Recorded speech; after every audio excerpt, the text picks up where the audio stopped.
Hey, welcome to a brand new episode of Tomb of Terrors with me, Old Man Brad. Whether you are new to the show or returning for another episode, thank you so much for giving me a listen. If you love the show, drop me a review over in your favorite podcast app, or you can become a patron, patreon.com/oldmanbrad. And don't forget to follow me on Letterboxd to see all the watches that I do. Just look for Old Man Brad over on Letterboxd. Well, this episode, I have a movie that's coming to Shudder. Actually, today, the day this episode drops, it will land on Shudder, and that is Night of the Reaper. I also have interview with writer-director Brandon Christensen and star of the movie, Jessica Clement. I'm so excited to talk to both of them about this movie. But before we dive into the film and the interview, if you're in the Cincinnati area, come out to Frightful Fridays on the third Friday of the month. The day this comes out, September 19th, we are screening The Evil Dead at 10 p.m. So if you're hearing it the day of, come out and watch the movie with me. Otherwise, keep it right here or at the Esquire. Just know the third Friday of the month at 10 o'clock, I'll be hosting a horror movie each month. I don't have October's yet to announce to you. Should know it here very soon. But come out to the Esquire and let's watch a movie together. All right, let's dive into Night of the Reaper.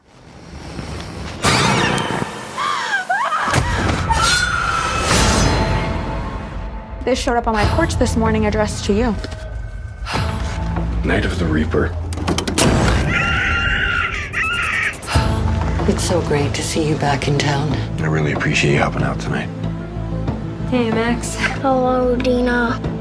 Let's play hide and seek. Are you downstairs?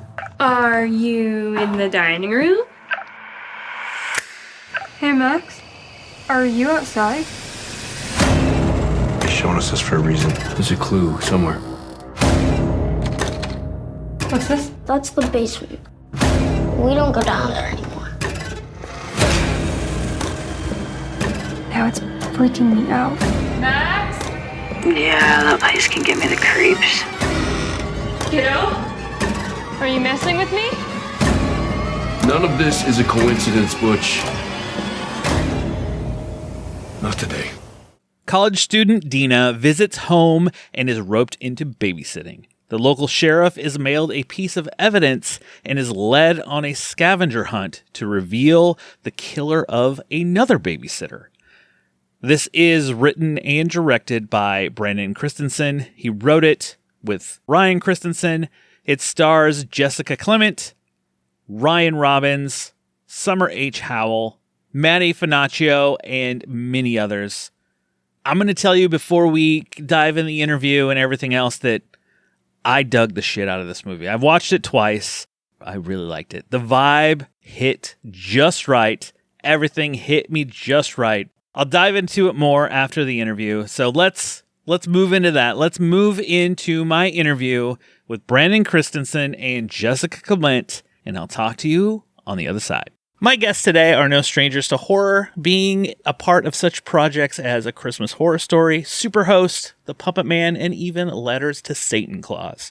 Their new film, Night of the Reaper, hits Shudder September 19th. I want to welcome in writer-director Brandon Christensen and star of the film, Jessica Clement. How you both doing? Doing great, man. Yeah, thanks for having us. This is the type of movie I would have, could imagine seeing on a video shelf when I went to the video store back in the day. What inspired you to make Night of the Reaper?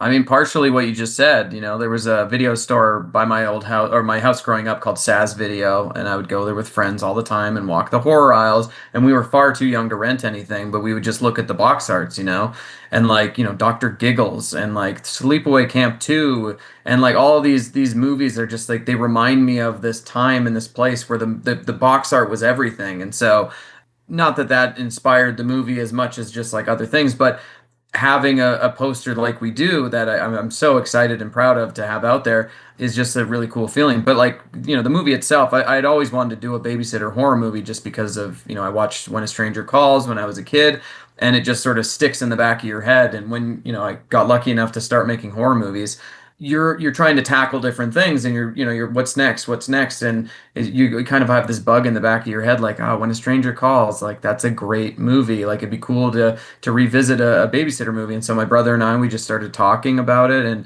we kind of just came into this idea about a babysitter movie that wasn't. And yeah, we just sort of rolled with it. And, eventually we just had this thing that we wrote, years ago, and we've been trying to make it. But, making indies is such a tough time that we finally got the opportunity. And, I'm super excited that it's finally coming out. Jessica, you play the babysitter in this kind of throwback slasher with a twist. How was it playing the role coming in of like playing almost the classic babysitter, but not? Yeah, I mean, that was the whole thing. First of all, I think you saying that this reminded you of like an old box movie is like the biggest compliment for Brandon, because I know that was like a big goal of his. So I'm glad it happened. I did some horror, but as you know, yes, it was Christmas horror only for some reason. And I hadn't done really like straight horror, and my favorite kind of subgenre is slashers.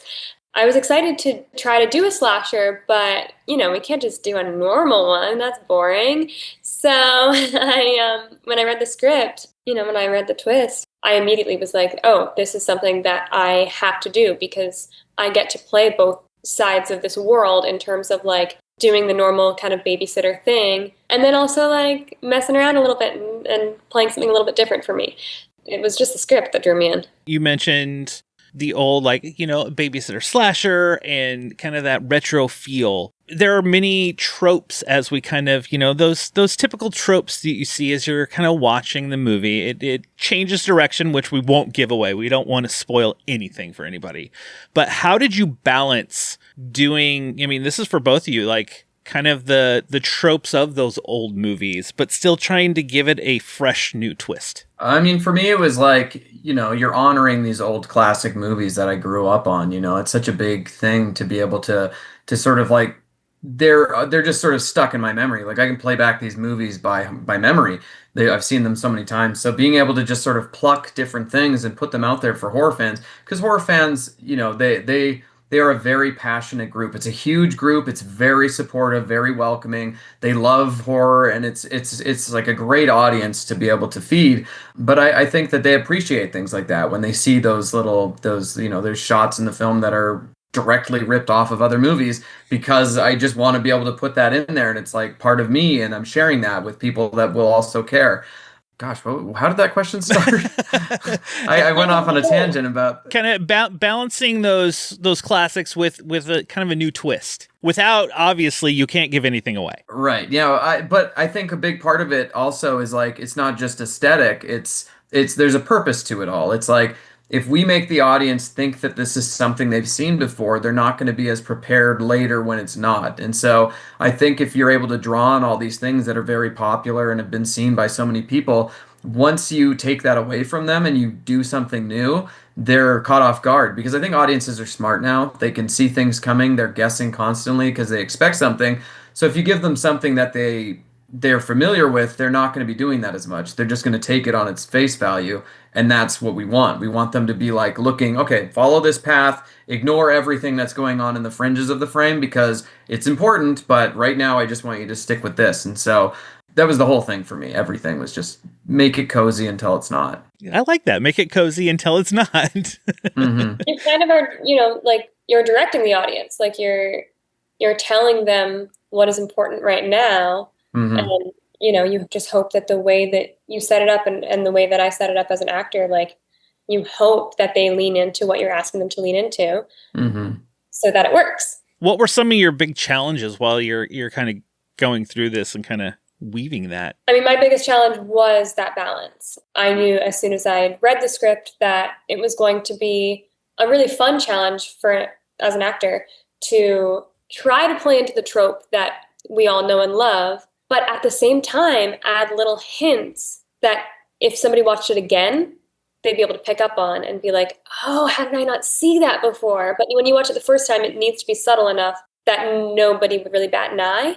So that was probably the hardest part for me, was trying to find that balance in every take, and also because we're shooting out of order, just making sure that we can follow kind of the journey of the terror, right? Like how scared are we at any given moment? What has already happened? What hasn't happened yet?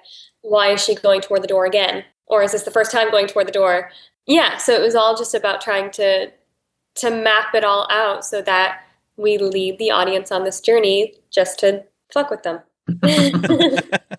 For me, I mean, this is the first time I've done period, and so it was a huge challenge for me to just make sure that everything felt right, like everybody's done the 80s at this point, and there's a lot of different versions of the 80s. You have the neon kind of hyper stylized 80s, and then you have the very grounded season 1 Stranger Things where everything's muted, brown, ugly, and fall. And that was the version I wanted to do, because like I lived through the 80s.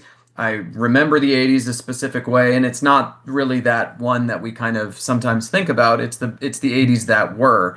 And so for me, it was just like every location had to feel right. And that's really tough in today's day and age when we can't pay for sets. We have to find everything. And so when you're scouting a street, you need to make sure that all the houses look right.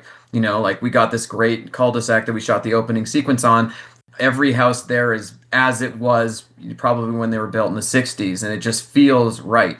And so, for me, it was just like, I don't want anyone watching this thinking it's false 80s. I want them to just forget about it and just enjoy it as an 80s picture, And it's funny, like, and certain things, like, I had to learn, like, I originally cut the opening credit sequence where Dina's walking, and I cut it in it was very much House of the Devil. It was just like standard fonts, whatever. And Jess, she was just like, hey, is that the final font you're using? And I'm just like, all of a sudden I've got this little bug in the back of my head being like, why, is it terrible? Is this wrong? What's going on? And then even Shudder, like, Sam Zimmerman watched it, and he's just like, you need to vibe up the opening credits. And I was like, damn it, okay, cool. And then that just led to me exploring different ideas. And then I have like a big CRT in my office here, and so I just played the opening that I had on it, and I filmed it off of the old TV, and then I just inserted that into the movie, and it kind of, it relates to the story because the VHS tapes play, so you have this tracking stuff, the picture flips into this older,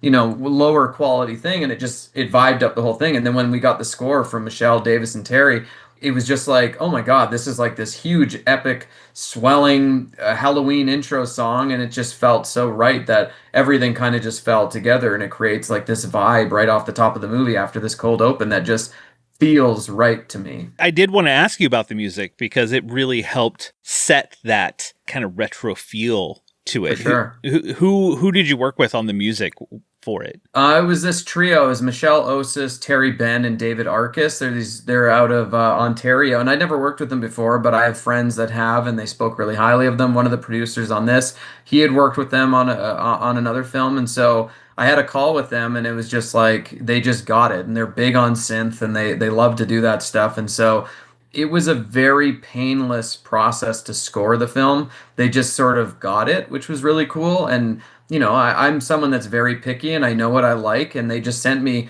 like the notes that I gave them throughout the whole process were incredibly minimal, like easily the smallest notes I've ever given on a score. And it was, it was just like, this is great. And I'm sure they probably think I'm lazy because I'm not giving them notes, but they just got it. And so it was just like, okay, it was so easy and painless. And like the opening, the number when she's walking through the suburbia, like that never changed at all. It was just, I thought it was perfect when they hit it, and it just stayed the way it was. And I love that title track. No, it really did kind of help.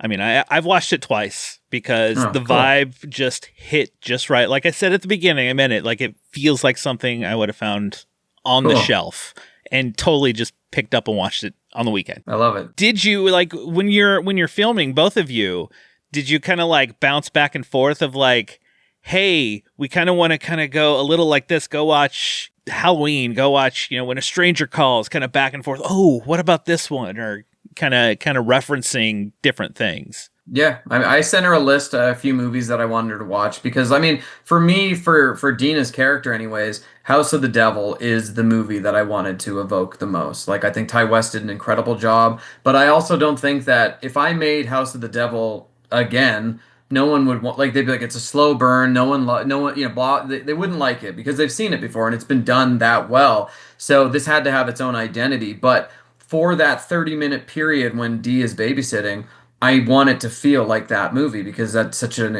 incredibly well done movie, and it feels right. Again, like what we were trying to do here. That feels like a movie that you just found on the shelf, and it's like this lost film that, you're just like, oh shit, I just discovered something from the 80s or the 70s even. And so that was like, even with casting, everything, I was just like, I want it to feel right. It's mostly a gut instinct thing. That was the main one that I sent to her because I was just like, this is a girl in a house. It's a big, scary house, and she's just the most innocent person in the world that we don't want to see get killed. That's where we want to be for that part of the movie. And yeah, I mean, Jess nailed it. Yeah, it was really helpful to have those references. I've been killed quite a bit in my career. And yeah, I always kind of thought, I was like, oh God, I just have a face that people want to kill. But it wasn't until I'd heard somebody say, no, it's that you make people feel something because they don't want to see you get killed. Yeah. But I was like, oh, I'm able to lean into that now, where it's like, you have to be this almost like angelic, very charismatic character so that people are more invested in the story when you are in danger. And so, yeah, that's kind of the pattern that I saw in all of these movies.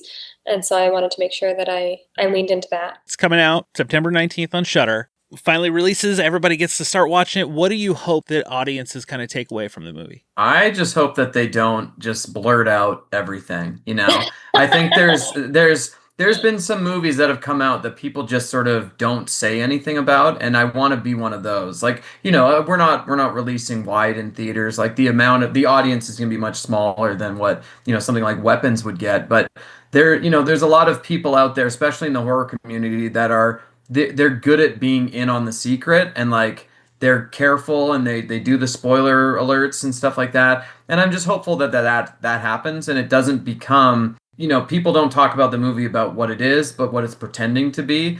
And so I just want it to be there. And then once you've seen it, once it's been out for a while, I think the identity of the film can change, and I hope it does.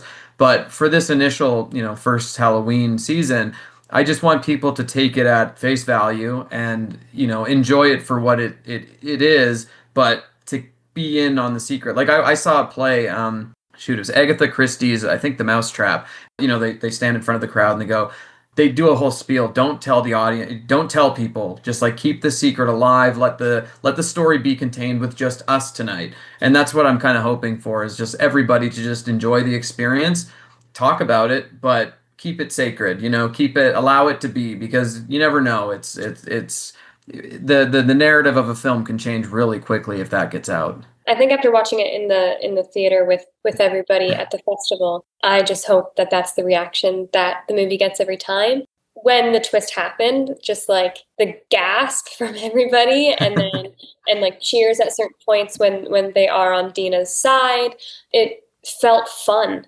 And I hope that people have fun watching it. Well, as we kind of wind down here, where can people kind of follow along to you guys to see what you have coming up next, what, the journey of Night of the Reaper is? Hopefully we get a physical, because I want to add this to my shelf. I'm on Instagram. I'm a millennial, so I'm at Jessica H. Clement, and I will be posting about Night of the Reaper so often it'll be annoying.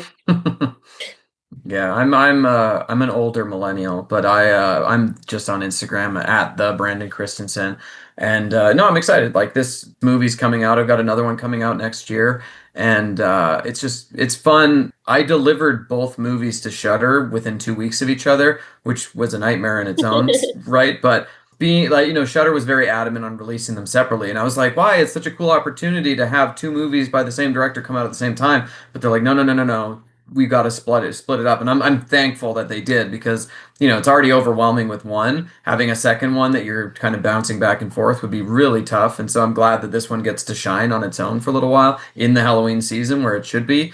Yeah, I'll definitely be posting an insane amount of stuff. And I would be shocked if there wasn't a physical. I'm hoping there is, for sure, because I need that too. I want to thank both of you for taking time out of your day to chat with me. And I'm going to tell everybody to go check out this movie. I told someone last night, I was like, it gives you that perfect fall feeling of that movie that you just we grew up with. Yeah, for sure. I'm stoked you watched it twice. I'm curious if you picked up on all the stuff and like saw all the things. Some here and there, because I was looking for a few things, but yeah. Okay, cool. All right, awesome, man. Super cool. Thank you guys.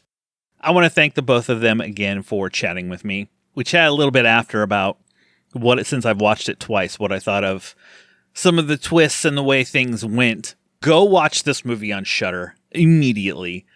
I really, really hope we get a physical release for it, because this is a movie I honestly would watch every fall. It has the fall feeling. You know, Brandon Christensen's previous movies, he has two others that I really, really dug as well, Superhost and The Puppet Man. So seeing that he directed this one when I was getting ready to watch it, I was pretty excited because I liked both of those. This just hit. It starts out, I mean, he explained in the interview, we have this scene at the beginning where she's walking, and the way it's shot, it feels like this old VHS film. I mean, you have a cold open with a babysitter, kind of starts things off like your typical slasher movie, a babysitter in a house, you have a masked killer, things happen, and then we go into like old school VHS with the music, and the tone is immediately set from second one. I was hooked in, and I was like, okay, this has the vibe. I'm in for the vibe. I want to know what's going to happen. How is this going to go? You get this feel of your typical babysitter slasher film. Jessica Clement, her character Dina, she ends up babysitting a little boy, and our killer we see at the beginning comes back. I talked about it with them in the interview, where kind of hits a lot of very familiar tropes. You know, you have a slasher, you have a masked killer, you have this soundtrack that is synth, just hits the right tone. You have the sheriff played by Ryan Robbins, who gets sent a videotape, and it's a tape of previous killing. He gets other tapes sent with other things going. You kind of have multiple storylines. He's trying to figure out what is going on, who's sending these tapes. Could this killer be that is terrorizing this town? Then you have your kind of babysitter film. I said before that, you know, it hits a lot of tropes, but then it does very, very well at kind of pulling away from those and kind of starting to make it its own thing, kind of direct you in another direction to where you get to a twist at the end, which didn't expect, and it made this movie even stronger for me. But you get to a twist, which I'm not going to tell you. And he said in the interview, it doesn't feel like it's forced in. It feels natural that you got to where you were and why, what is happening, and everyone involved, and so on and so forth. So afterwards, after I watched it that first time, I was like, okay, I dug this vibe. I dug this old kind of 80s, almost 90s feel. You know, you can see a lot of influences from other films, from other classic films in it. I think it was a week later. I need to watch this again. It has the vibe. I mean, it starts out, you look at the poster for this. The poster of this immediately gives me the vibe.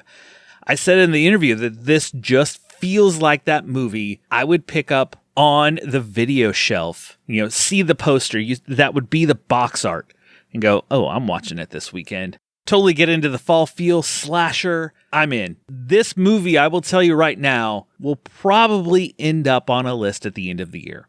I loved it that much. Everything in this movie worked for me. Everything in this movie hit for me. The tone, the mood, the fall feeling, it just all worked for me. I will definitely be watching this again in October to get me in the Halloween mood, kind of set me through my scary season watches. Hopefully we get a physical, because I want this movie. Well, that's enough of my rambling about Night of the Reaper. I do have the double feature that would perfectly go with this. It's another movie that came out this year, and that's Marshmallow. Because Marshmallow does that same thing you're starting off, you're like, oh, this has the vibe of a camp movie, a camp slasher going in that direction, but then it completely changes course on you. And by the end, you're like, holy shit, this kicked ass. Marshmallow, which came out earlier this year, and now Night of the Reaper, that's my double feature because both of these films set that familiar tone, but then make it their own and kind of turn things in a different direction that 100% work. I mean, Marshmallow's already on a list for the end of the year. Night of the Reaper is gonna get there. The double feature for this episode, Night of the Reaper, Marshmallow. Well, that will do it for this episode of Tomb of Terrors. Thank you so much for listening. If you've made it this far, I really, truly appreciate it. Like I said, make sure you follow me on Letterboxd, Blue Sky, Instagram. Just look for Old Man Brad. Make sure you subscribe to the show so you don't miss any episode that comes out here on the show, whether it is these interview episodes, my short and sweet review episodes versus Tales from Tubi, whatever it might be. I will be back soon with a brand new episode as I begin covering Fantastic Fest, which is going on right now. Just snuggle up in that blanket, turn off the lights, because it's okay to be scared. We'll talk to you later, everybody.